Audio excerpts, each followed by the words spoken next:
Bismillahirrahmanirrahim. Assalamu alaikum students. In this video we will discuss the question answer of unit number 2 class 5 science book. The title of the unit number 2 is microorganisms and the question number 1 is how germs are kept out of tin foods. Tins या can में खाने को कैसे महफूज रखा जाता है, कैसे माइक्रोऑर्गेनिजम्स को उस बढ़ने से रोका जाता है, कौन सी टेक्निक है जिसके ज़रिए खाने को महफूज रखा जाता है टिन और कैन फूड में। तो answer is tin foods are first heated at high temperature. Tin food में जो खाना होता है उसको पहले हाई टेम्परेचर पे हीट किया जाता है टू किल द जर्म, ताकि उसमें मौजूद जो भी जर्म्स हैं वो ख़त्म हो जाएं। Then they are vacuum seal, फिर उसको क्या किया जाता है, वैक्यूम सील किया जाता है। उसमें जितनी हवा होती है उसको बाहर निकाल दिया जाता है to prevent the germs from growing, ताकि उसमें जर्म्स ग्रो ना करें। माइक्रो ऑर्गेनिजम्स को एक सूटेबल टेम्परेचर चाहिए होता है, एयर चाहिए होती है, प्रॉपर कंडीशंस चाहिए होती हैं ग्रो करने के लिए। जब वो कंडीशन जोन सी हैं उनको नहीं मिलेंगी तो माइक्रो ऑर्गेनिजम्स प्रॉपरली ग्रो नहीं करेंगे। तो इस तरह इन टेक्निक्स को यूज़ करके टिन फूड या टिन्स में या कैंस में खाने को हम लंबे अरसे तक महफूज रख सकते हैं और खाना उसमें ख़राब नहीं होता जल्दी। क्वेश्चन नंबर 2 ही व्हाट इज़ पास्चराइजेशन। पास्चराइजेशन क्या है? पास्चराइजेशन एक प्रोसेस है जो कि लुईस पास्चर ने दिया था। आंसर क्या है इसका? Pasteurization is a process in which liquids most commonly milk are heated. ये एक ऐसा प्रोसेस है जिसमें लिक्विड्स और मोस्ट कॉमनली मिल्क को एक स्पेसिफिक टेम्परेचर पे हीट किया जाता है। मोस्टली जो सा उसको 60 डिग्री सेंटीग्रेड पे टेम्परेचर पे हीट किया जाता है टू किल जर्म्स, ताकि जर्म्स उसमें जो मौजूद हों वो ख़त्म हो जाएं। And then cool quickly. तो इस प्रोसेस को जिसमें एकदम उसको पहले हीट किया जाता है और फिर उसको कूल किया जाता है, इसको पास्चराइजेशन कहते हैं। और ये लुईस पास्चर ने ये जो प्रोसेस है इसको दिया था। Question number 3 what are the main kinds of microorganisms. Microorganisms की मेन काइंड्स कौन सी हैं? There are 4 main kinds of microorganism. Microorganisms वो ऑर्गेनिजम्स होते हैं जिनको वो अपनी आंखों से नहीं देख सकते। तो उनकी 4 काइंड्स हैं, वायरसेस, बैक्टीरिया, प्रोटोजुआ और नंबर 4 पे सम फंजाई। तमाम जो फंजाई हैं वो माइक्रो ऑर्गेनिजम्स नहीं हैं, माइक्रोस्कोपिक नहीं हैं। जैसे कि मशरूम है, जैसे कि मोरल्स है, जैसे कि ट्रफल्स हैं, वो सारी अपनी आंखों से देख सकते हैं, तो वो क्या है, माइक्रोस्कोपिक नहीं है। कुछ फंजाई जौन सी हैं जो कि आपको ब्रेड पे नज़र आती है, राइजोपस लग जाती है, तो या कुछ और फंजाई हैं जो कि आप फूड पे फ्रूट्स वगैरह पे देखते हैं, कुछ और फंजाई, तो वो जौन सी हैं, कुछ जौन सी हैं वो माइक्रोस्कोपिक्स हैं, या इनके स्पोर जौन से होते हैं वो माइक्रोस्कोपिक हैं, वो आप अपनी आंखों से नहीं देख सकते। बाकी जो फंजाई हैं वो क्या हैं, वो आप मैक्रोस्कोपिक है, आप उनको अपनी आंखों से देख सकते हैं। तो जो माइक्रो ऑर्गेनिज्म की कैटेगरी में आती है वो है कुछ फंजाई, तमाम फंजाई नहीं है। ये वायरसेस सब के सब है, बैक्टीरिया तमाम बैक्टीरिया जो उनसे हैं वो माइक्रोस्कोपिक है, प्रोटोजुआ भी माइक्रोस्कोपिक है, जबकि फंजाई की जो सी है कुछ कैटेगरी जो सी है वो माइक्रोस्कोपिक में आती है, बाकी मैक्रोस्कोपिक है। 4 है in what ways are disease spread from person to person. वो कौन से तरीके हैं, कौन से ज़रिए हैं जिनसे बीमारियां एक पर्सन से दूसरे पर्सन में ट्रांसफ़र हो सकती हैं, एक सिक पर्सन से हेल्दी पर्सन में कैसे ट्रांसफ़र होती हैं।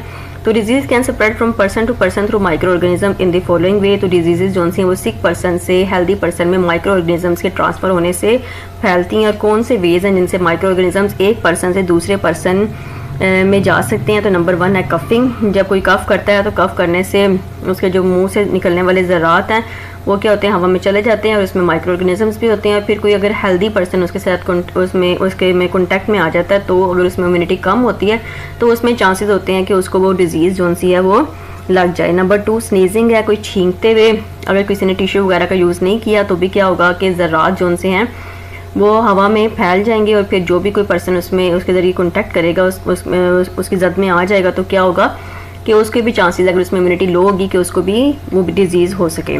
3 है स्पिटिंग, थूक फेंकने से। 4 है कट ऑन स्किन, कि अगर कोई स्किन पे कट लग जाए तो उसमें भी चांसेस होते हैं कि कोई माइक्रो ऑर्गेनिज्म हवा में या किसी और जगह से वो आपकी बॉडी के अंदर ट्रांसफ़र हो जाए। और नंबर 5 पे है इंसेक्ट के बाइट करने से, यानी कि जब कोई इंसेक्ट बाइट कर लेता है, फॉर एग्जांपल किसी मॉस्किटो ने बाइट किया है पहले किसी मलेरिया वाले पर्सन को जिसको मलेरिया हुआ है और उसके बाद वो किसी हेल्दी पर्सन के पास किया और उसने उसको बाइट कर लिया, तो क्या होगा, वो उसने ट्रांसमिट कर दिए एक सिक पर्सन से हेल्दी पर्सन में माइक्रो ऑर्गेनिजम्स को ट्रांसफ़र कर दिया। तो क्या होगा कि उसको भी चांसेस होंगे कि जो हेल्दी पर्सन है जिसको उसने आके काटा है उसको भी मलेरिया हो जाए। तो ये वेज हैं जिनके ज़रिए डिजीज़ स्प्रेड होती हैं एक पर्सन से दूसरे पर्सन में।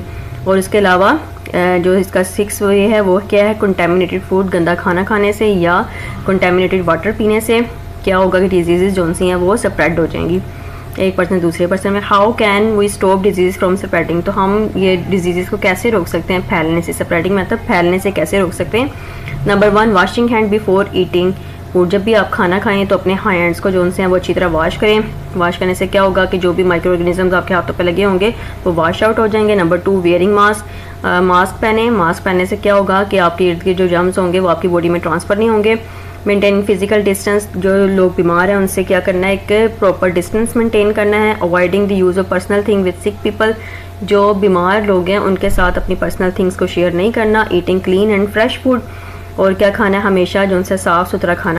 अगला है जी question number 6, define the following terms, इसमें आपने ये टर्म्स बतानी है। उसमें क्या है, माइक्रो ऑर्गेनिजम्स की डिफाइन करना है। माइक्रो ऑर्गेनिज्म क्या होते हैं। Organisms that can not be seen with naked I R called micro organism, ऐसे ऑर्गेनिज्म जिनको अपनी आंखों से नहीं देख सकते वो क्या है, micro organisms. For example viruses, bacteria, protozoa, ये सारे क्या है, माइक्रो ऑर्गेनिजम्स हैं, इनको अपनी आंखों से नहीं देख सकते। माइक्रोस्कोपिक क्या है, term microscopic refers to extremely small things, इसमें क्या है ऑर्गेनिजम्स होंगे, जबकि इसमें क्या होगा, कोई भी जो छोटी सी चीज़ है, टाइनी थिंग है जिसको अपनी आंखों से नहीं देख सकते, वो क्या होगा, माइक्रोस्कोप के जरिए आप उसको देखेंगे तो वो क्या होगा, माइक्रोस्कोपिक। 8वां क्वेश्चन है, name any 3 places where you find bacteria, 3 ऐसी प्लेसेस के नाम बताएं जहाँ पे आप बैक्टीरिया को ढूंढ सकते हैं, बैक्टीरिया आपको मिलते हैं। तो बैक्टीरिया हमारी एनवायरनमेंट में हर जगह पे हैं, ज़मीन पे, पानी में, हर जगह पे जो से आपको बैक्टीरिया मिलते हैं। तो इसका आंसर आप क्या लिख सकते हैं, we can find bacteria nearly everywhere on earth including in the air, soil and water. 8th question है, how are fungi useful for human beings, give 2 example, fungi कैसे यूजफुल है, फ़ायदेमंद है इंसानों के लिए, 2 एग्जाम्पल्स आपने उसकी बतानी है। Number 1, fungi are decomposers, fungi क्या है, डिकम्पोजर्स हैं, वो करते हैं डेड मटीरियल, डेड बॉडीज़, जो भी कोई एनिमल या प्लांट जिसकी डेथ हो जाती है उसको क्या कहते हैं, ब्रेक डाउन करते हैं डेड मटीरियल्स को और उसको सिंपलर सब्सटेंसेस में चेंज कर देते हैं। तो इस तरह बैक्टीरिया और फंजाई हमारे लिए बहुत हेल्पफुल हैं, क्योंकि अगर ये ना होते, डिकम्पोजर ना होते, तो जब से दुनिया बनी है तो हीप ऑफ जोन सी डेड बॉडीज़ वो जमा हो जाती, हीप्स लग जाते, लाशों के अंबार लग जाते, ढेर लग जाते डेड बॉडीज़ के। तो फंजाई और बैक्टीरिया क्या करते हैं, वो डिकम्पोजर हैं, उनको ख़त्म कर देते हैं आहिस्ता आहिस्ता, और आहिस्ता आहिस्ता वो क्या होते हैं, ज़मीन का पार्ट बन जाते हैं सिंपलर सब्सटेंसेस में चेंज होके। नंबर 2 पॉइंट क्या है, some fungi such as button mushrooms, morels are edible, कुछ जो फंजाई हैं, फॉर एग्जांपल जो मशरूम है, मोरल्स हैं, वो क्या है, एडिबल है, आप उसको खा सकते हैं। इसके अलावा भी आप लिख सकते हैं कि फंजाई जो उनसे कुछ फंजाई यूज़ होते हैं एंटीबायोटिक्स बनाने के लिए। इसके अलावा आप लिख सकते हैं कि यीस्ट को यूज़ किया जाता है ब्रेड बनाने में, बेकरी प्रोडक्ट्स बनाने में। तो बहुत सारे फ़ायदे हैं, तो 2 आपने बताने थे तो इसलिए मैंने 2 ये लिख दिया, आप कोई भी लिख सकते हैं। अब कॉन्सेप्चुअल क्वेश्चन इसके देख लें। नंबर 1 है, what are the method use to preserve food, वो कौन सी मेथड है जिनके ज़रिए आप खाने को महफूज रख सकते हैं काफ़ी देर तक। तो food can be preserve, food को आप महफूज कर सकते हैं, खाने को आप किसी भी किस्म के खाने को महफूज कर सकते हैं अगर आप उसको ड्राई कर लें। ड्राई करने से क्या होगा, माइक्रो ऑर्गेनिज्म उसमें प्रॉपर्ली ग्रो नहीं कर सकते, उनको मॉइस्चर लेवल उतना नहीं मिलता कि वो ग्रो करेंगे, तो क्या होगा, आप उस खाने को महफूज कर सकते हैं। दूसरा क्या है, फ्रीजिंग के आप टेम्परेचर इतना लो कर दें कि माइक्रो ऑर्गेनिज्म उस पर ग्रो ना कर सकें। और 3rd पॉइंट क्या है, पास्चराइजेशन। तो इन मेथड के ज़रिए आप खाने को काफ़ी देर तक महफूज कर सकते हैं। नंबर 2 कॉन्सेप्चुअल क्वेश्चन है, what should we always do before handling और ईटिंग फूड, खाना खाने से पहले या किसी चीज़ को पकड़ने से पहले आपको क्या करना चाहिए। आपको हमेशा अपने हाथ जो उनसे हैं वो खाना खाने से पहले और बाद में वॉश करने चाहिए। 3rd कॉन्सेप्चुअल क्वेश्चन है, why should we wash fruits and vegetables before eating them, हमें क्यों फल और सब्जियों को धो लेना चाहिए उन्हें खाने से पहले। Fruits and vegetable should be washed before eating them, हमें अच्छी तरह धो लेना चाहिए फल और सब्जियों को, टू रिमूव डर्ट, ताकि उनके ऊपर जो भी मिट्टी वगैरह लगी है एक तो वो ख़त्म हो जाए, और दूसरा जो जर्म्स उनकी सरफेसिस पर लगे हैं वो भी वॉश आउट हो जाएं।